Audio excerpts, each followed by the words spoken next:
वडोदरा जिला करनी सेना द्वारा सुखदेव सिंह गोगामेड़े की कल सरेआम की गई हत्या का विरोध करते हुए आज जिला कलेक्टर कचेरी में भारी सूत्रोच्चार के साथ आवेदन पत्र दिया गया। राष्ट्रीय राजपूत करनी सेना के राष्ट्रीय अध्यक्ष सुखदेव सिंह गोगामेड़ी की सरेआम गोली मारकर हत्या करने के मुद्दे समग्र देश भर में एक भूचाल आया है, जहां दिन दहाड़े हमलावरों द्वारा गोगामेड़ी पर फायरिंग करने के बाद वे फरार हो गए, जिसके मुद्दे आज वडोदरा जिला करनी सेना द्वारा भारी सूत्रोच्चार लगाते हुए जिला कलेक्टर कचेरी में आवेदन पत्र दिया गया। गैंगस्टर रोहित गोदारा ने हत्या की जिम्मेदारी लेते हुए सोशल मीडिया पर पोस्ट भी शेयर की है, जहां वडोदरा शहर और जिला क्षत्रिय करनी सेना द्वारा आज जिला कलेक्टर कचेरी में मोर्चा स्वरूप आवेदन पत्र देते हुए सुखदेव सिंह गोगामेड़ी के हमलावर और हत्यारों के खिलाफ कड़े कदम उठाने की मांग कर सूत्रोच्चार लगाने के साथ आवेदन पत्र दिया था। गत रोज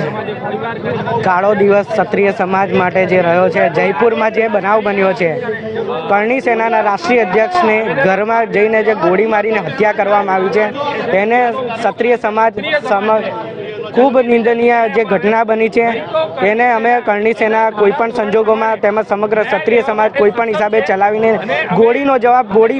જ્યાં સુધી નહીં આવે અને જેટલા પણ હત્યારાઓ છે તેમજ એમની સમગ્ર જે ગેંગ છે એનો ખાત્મો નહીં બોલાય ત્યાં સુધી અમે જંપીને નહીં રહીએ। કલેક્ટર કચેરીમાં આજે આવેદનપત્ર આપવા માટે આવે છે, નરેન્દ્ર મોદી સાહેબને આવેદનપત્ર